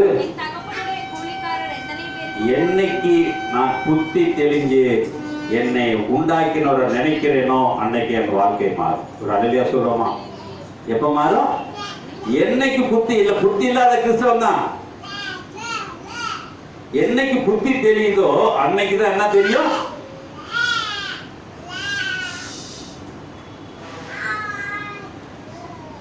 படிமா அந்த வருஷம் படி. அவனுக்கு புத்தி தெரிந்த போது அவன் என் தகப்பனுடைய கூலிக்காரர் எத்தனை பேருக்கு பூர்த்தியான சாப்பாடு இருக்கிறது. அப்ப என்ன நினைக்கிறோம்? எல்லாத்துக்கும் நல்ல செய்யற கடவுளை நான் மறந்துட்டேன். நான் என் சுய வாழ்க்கையில வாழ்ந்துட்டேன், சுய புத்தியில சாய்ஞ்சிட்டேன். கடவுள் என் பின்னாடி வருவாரா? கடவுள் என் பின்னாடி வருவாரா? நீதிபதி 3ஆம் அதிகாரத்துல சுய புத்தி மேல இப்ப நம்ம கிறிஸ்தவ சுய புத்தியில சாகுறானா இல்ல என்ன புத்தியில சாஞ்சிட்டு இருக்கான்? சுய புத்தியில தான் சாஞ்சிட்டு இருக்கான். சில பெருமைக்கு நான் கிறிஸ்தவங்க, கிறிஸ்தவன் சொன்னாலே கோவப்படுவேன். காரணம்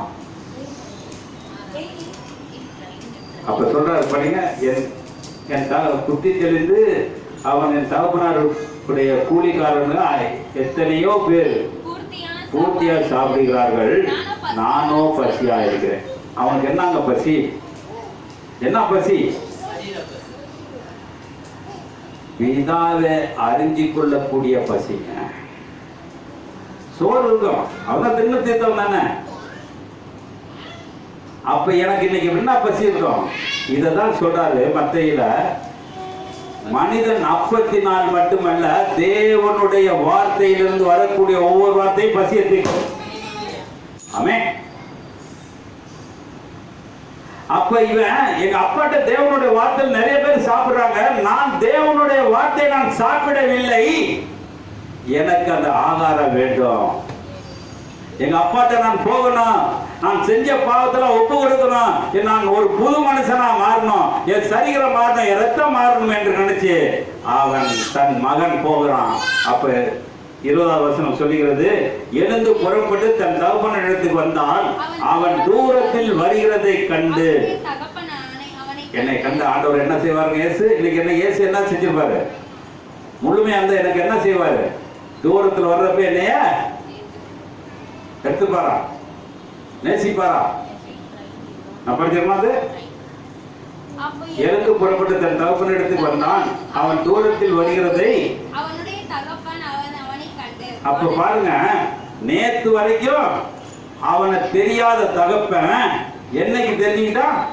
என்னைக்கு நீ முழு இருதயத்தோடு, முழு மனதோடு, முழு ஆத்மாவோடு, முழு சரீரத்தோடு தேவனை தேர்க, தேவன் பார்வையில் வருவார். அப்படி மாத்திக்கிறோம்.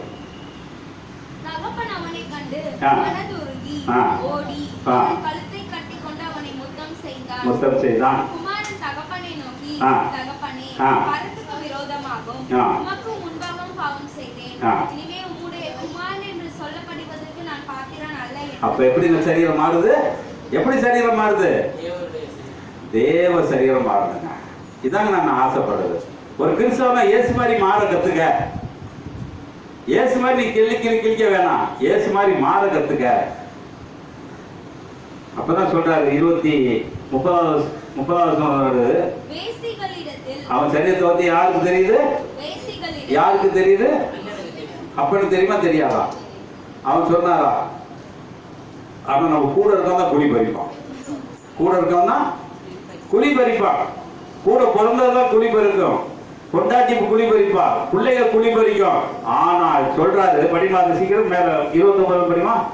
அவர் தகப்பனை பிரதித்தமாக இதோ இத்தனை வருஷ காலமாய் உமக்கு ஊழியம் செய்து உம்முடைய கற்பனையை மீறாதிருந்தோ என் சிநேகிதரோடு நான் சந்தோஷமாய் இருக்கும்படி நீ ஒரு காலம் எனக்கு ஒரு ஆட்டுக்குட்டியையாவது கொடுக்கவில்லை. தேசிகளிடத்தில் உம்முடைய ஆஸ்தியை அழித்து போட்ட உம்முடைய குமாரனாகிய இவன் வந்தவுடனே இவனுக்காக அடிப்பித்தீரே என்றார். அதற்கு தகப்பன், மகனே என்னோடு இருக்கிறாய், எனக்கு உள்ளதெல்லாம் உன்னுடையதாய் இருக்கிறது.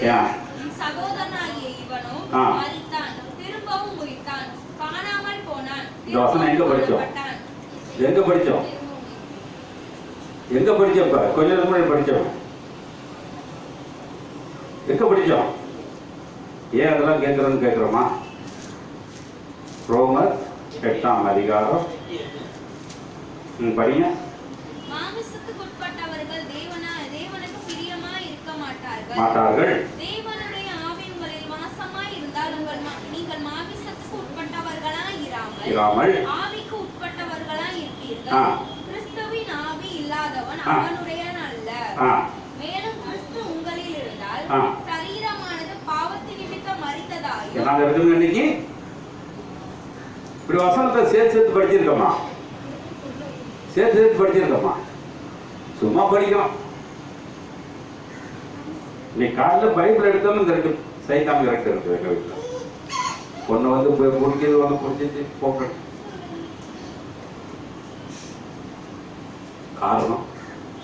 காரணம்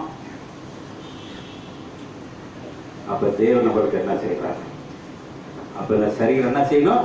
அதுக்காக தான் சொல்றாரு 15ஆம் அதிகாரம் 31. அதுக்கு தகப்பன், மகனே நீ எப்போது என்னோட இருக்கிற, அப்ப நீ உனக்கு சாவு இல்ல, மரணம் இல்ல, ஆனா எனக்குள்ள எல்லாம் உன்னுடையதா இருக்கிறது. உன் சகோதரனாகிய இவனும் மரித்தான், திரும்பவும் உயிர்த்தான். இன்னைக்கு நம்ம உயிர்த்துட்டோமா? பாருங்க, இது ஏன் வந்துச்சு இந்த வசனம்? இந்த வசனம் எங்க வந்துச்சு? ரோமர் அதிகாரம் 6ஆம் அதிகாரம் 5, 6 எடுத்து சீக்கிரம் படிச்சு முடிப்போம். ரோமர் அதிகாரம். அவர் மரணத்தின் சாயலில் நம்ம எப்படி இருக்குங்க? அன்னைக்கு எந்த கிறிஸ்தவருமா ஞானஸ்தானம் போனாவே ஞானஸ்தானம். இங்க ஞானஸ்தானத்தை கேள்வி கேட்டவர்கள் இப்ப ஞானஸ்தானத்தை எடுத்துட்டு ஜிட் கேட்டா இருக்காரு. ஞானஸ்தானம் எடுத்தோன்னா எல்லாருமே கிறிஸ்துவ ஆயிட்டாங்க.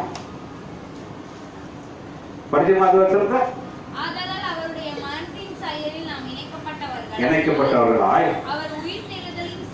நம்ம எப்படி இருக்கிறோங்க? அதனாலதான் இந்த வசனம் சொல்லியிருக்காரு பாருங்க. உன் சகோதரனாகிய இவனும் மரித்தான், திரும்பவும் உயிர்ப்பித்தான், காணாமல் போனான், திரும்பவும் கண்டான். ஆனபடினால் நான் சந்தோஷப்பட்டு மகிழ்ச்சியா இருக்க வேண்டும் என்று சொன்னேன் என்றார். ஒரு அலையில சொல்லுவோமா? இதுக்கு கடாவட்டி சாப்பிடலாங்க. எதுக்கு கடாவட்டி சாப்பிடலாம்? மாறினவனுக்கு. இன்னைக்கு நம்ம எப்படி இருக்கிறோம்? நம்மளோட சிந்தனைகள் எப்படி இருக்குது? நம்மளோட செயல்கள் எப்படி இருக்குது? அப்ப வேதம் தெளிவா சொல்லுகிறது. கலாத்தியர் 5ஆம் அதிகாரம்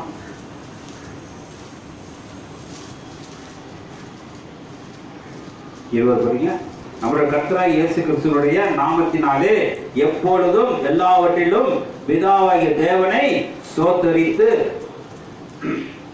தெய்வ பயத்தோடு ஒருவருக்கொருவர் கீழ்ப்படிந்திருங்கள். யார் பயத்தோட? மனைவிகளே கர்த்தர் கீழ்ப்படிந்திருங்கள். உங்கள் எபேசியர் படிக்கிறேன்னா சாரி, கலாத்தியர் படிமா.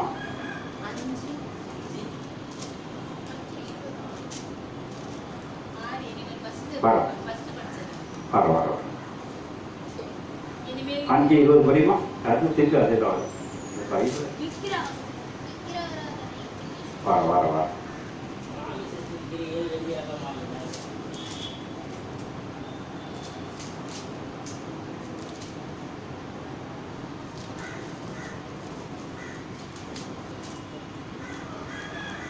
பைபிள் காட்டியே வாங்க. ஒரு காட்டாமே வந்து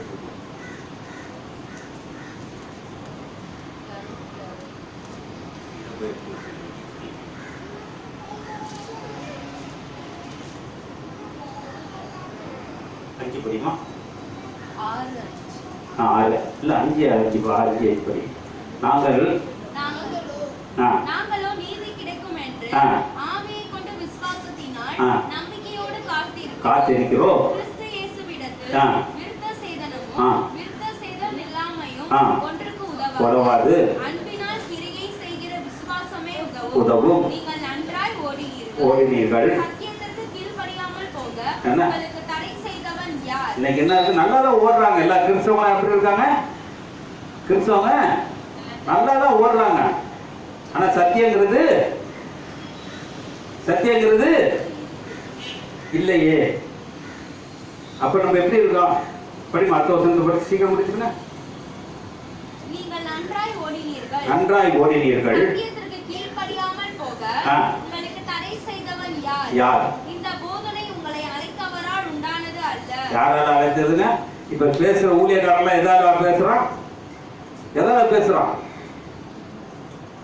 இது தேவனால் பேசியிருந்தா இன்னொரு கிறிஸ்தவன் எத்தனை இருந்திருப்பாங்க? ஒவ்வொரு சபையிலையும் கிறிஸ்தவனா இருந்திருப்பான், அந்த கிறிஸ்தவன் இருந்திருக்க மாட்டான். அப்ப சொல்றாரு, இந்த போதனை உங்களுக்கு அழைத்து வராமல் உண்டானது அல்ல. புளிப்புள்ள கொஞ்சமாவது மாவனத்தையும் உப்ப பண்ணும்.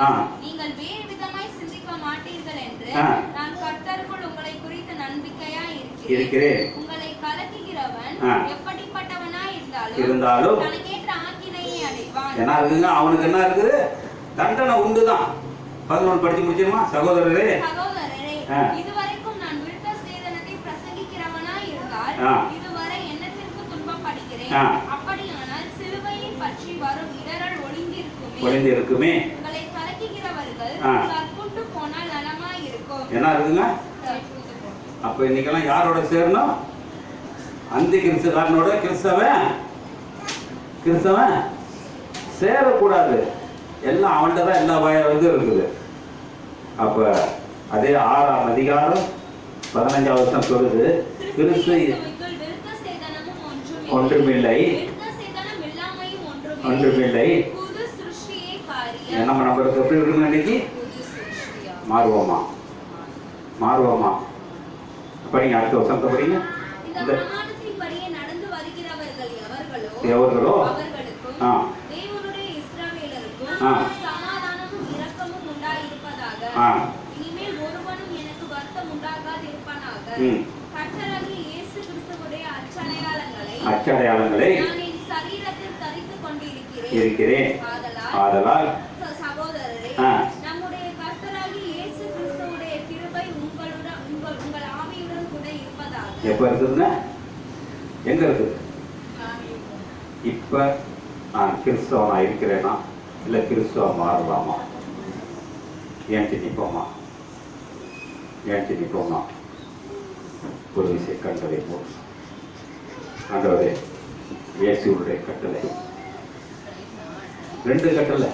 ஒன்று ரத்தம், ஒன்று சரீரம். நான் ரத்தத்துக்கு துரோகம் பண்றேன்னா இல்ல சரீரத்துக்கு துரோகம் பண்றேன்னா யோசனை பண்ணிப்பாரு. சரீர தப்பு செஞ்சவங்களும் இருந்திருக்காங்க, தப்பு செய்யாதவங்களும் இருந்திருக்காங்க. கண்ணோட்டமா பார்த்துருக்கிறோம். நிறைய பேர் இருக்காங்க. எலியா இருக்கிறாரு. அவர் ஆவி, ஆத்மா, சரீரம் எல்லாமே தேவனை சார்ந்ததா இருந்தது. அவனை தேவன் எடுத்துக்கொண்டார். இன்னைக்கு நான் எப்படி இருக்கிறேன்? என்னோட சிந்தனை எப்படி இருக்குது?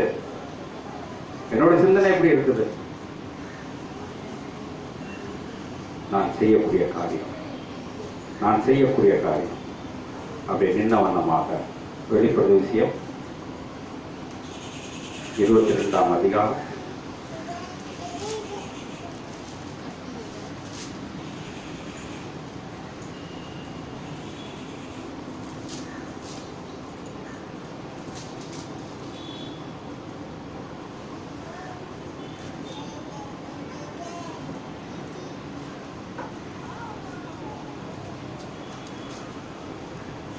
8 படிக்கணும். யோவானாகிய நான் இவைகளை கண்டு கேட்டிருந்தேன். நான் கேட்டு கண்டபோது இவைகளை எனக்கு காண்பித்த தூதனை வணங்கும்படி அவன் பாதத்தில் விழுந்தேன். அதற்கு அவன், நீ இப்படி செய்யாதபடிக்கு பார், உன்னோடும் உன் சகோதரரோடும் தீர்க்கதரிசிகளோடும் இந்த புஸ்தகத்தின் வசனங்களை கைக்கொள்கிறவர்களோடும் கூட நானும் ஒரு ஊழியக்காரன் தேவனை தொழுதுகொள் என்றார். பின்னும் அவர் என்னை நோக்கி, புஸ்தகத்தில் உள்ள தீர்க்க தரிசன வசனங்களை முத்திரை போட வேண்டாம், காலம் சமீபமாய் இருக்கிறது. அநியாயம் செய்கிறவன் இன்னும் அநியாயம் செய்கிறவன் அநியாயம் செய்யட்டும், அசுத்தமாய் இருக்கிறவன் இன்னும் அசுத்தமாய் இருக்கட்டும், நீதி உள்ளவன் இன்னும் நீதி செய்யட்டும், பரிசுத்தம் உள்ளவன் இன்னும் பரிசுத்தமாகட்டும். இதோ சீக்கிரமாய் வருகிறேன். அவனவனுடைய கிரியைகளின்படி அவனவனுக்கு நான் அளிக்கும் பலன் என்னோடு கூட இருக்கிறது. இன்னைக்கு எப்படி வரப்போகுது? வருமா? அது எனக்கு கிடைக்குமா? வருமா? எனக்கு கிடைக்குமா? கேட்போமா? கேட்கமா? சோதரம் ஐயா, நன்றி நன்றி அப்பா, சோதரம். ஒவ்வொரு நாள் நம்மளோட மத்தியில் எடுத்துக்கொள்ள நான் இயேசுவை நான் எப்படி வைத்திருக்கிறேன்? நான் எப்படி வைத்திருக்கிறேன் சொல்லுவோமா? சோதரம் ஐயா. இரக்கம் நிறைந்த தேவா எங்கள் மீதிறங்கிடும், இரக்கம் நிறைந்த தேவா எங்கள் மீதிறங்கிடும், பாவியான எங்கள் மீது இரக்கம் வைத்தீரே தேவா, பாவியான எங்கள் மீது இரக்கம் வைத்தீரே தேவா, இரக்கம் நிறைந்த தேவா எங்கள் இறங்கிடும், கண்ணீரை கண்டவர் கருணை இரக்கத்தை, கண்ணீரை கண்டவர் கருணை இரக்கத்தை காணிக்கையாக கொடுத்து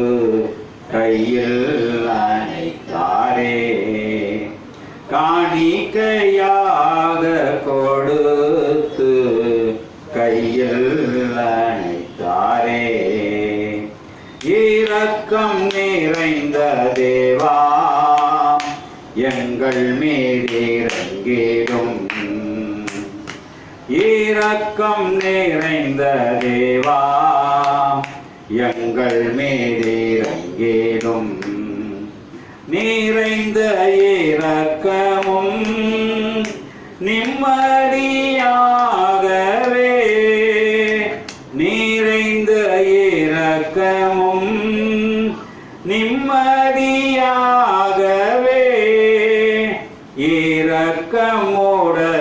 இரக்கமுடையவர் இறங்கி வந்தாரே,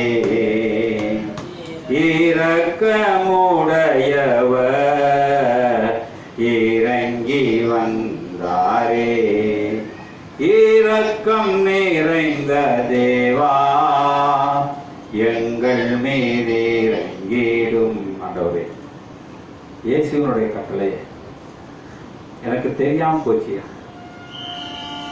2 கட்டளை என்னால மாற முடியல. இந்த 2 கட்டளை என்னால மாற எனக்கு எப்ப தரப்படும்? அதோடைய ஒரு விஷயம், என்னை சுத்தி இருக்கவங்க, என்னோட சுத்தி இருக்க பொருள்கள், எனக்கு சுத்தி இருக்க வாழ்க்கை வேண்டாம் ஐயா. இயேசுடைய வாழ்க்கை எனக்கு போதும், இயேசுடைய சரீரம் எனக்கு போதும், இயேசுடைய ரத்தம் போதும். நான் அவரோடு பின்வர என்னை அர்ப்பணித்திருக்கப்போமா?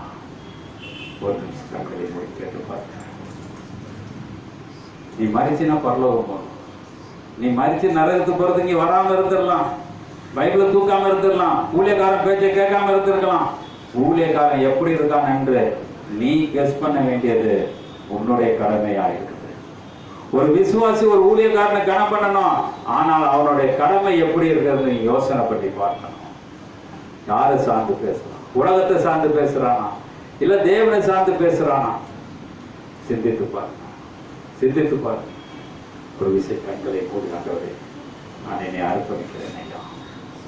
ஆவி ஆத்மா சரீரம் எல்லாம் குற்றமற்று போகாத அளவுக்கு நான் உன்னுடைய வருகையில வரும் பொழுது, சமாதான தேவனோடு நான் உறவு ஆடும் பொழுது என்னை மாற்றும் ஐயா, என்னை மாற்றும், என்னை மாற்றும் ஐயா. மாறுறதுக்கு நான் என்ன செய்ய போறேன்? நான் மாறுறதுக்கு என்ன வழி செய்ய போறேன்? கண்களை மூடினாங்களே, நான் ஒப்பு கொடுக்கிறேன் ஐயா, ஒப்பு கொடுக்கிறேன். நல்ல ஒரு சாக்கியத்துக்காக ஆசீர்வதி, ஆசீர்வதிப்பதற்காக நன்றி கர்த்தாவே. நன்றி அப்பா, நன்றி அப்பா, நன்றி நன்றி. என்னோடு பேசும் ஐயா, என்னோடு பேசும். என்னோட வாழ்க்கையில் எவ்வளோ காரியங்கள் தடைப்பட்டிருந்தாலும் நீ மாறக்கூடிய சாக்கியத்துக்காக ஆசீர்வதி மையம். நன்றி நன்றி அப்பா. பரிசுத்தவான்களின் காலம் விரைவுடன் வந்திடுதே, பரிசுத்தவான்களின் காலம் விரைவுடன் வந்திடுதே. கண்ணீர் யாவையும் துடைத்திடுமே, நேசரில் மகிழ்ந்திடுவே. கண்ணீர் யாவையும் துடைத்திடுமே, நேசரில் மகிழ்ந்திடுவே. ஆராதனை நாயகன் நீரே, ஆராதனை வேந்தனும் நீரே, ஆராதனை நாயகன் நீரே, ஆராதனை வேந்தனும் நீரே. ஆயுள் முடியும் வரை உம்மை தொழுதிடுவே, ஆயுள் முடியும் வரை உம்மை தொழுதிடுவே. ஆராதனை நாயகன் நீரே, ஆராதனை தனம் நீரே. ஆண்டவரே நன்றி அப்பா.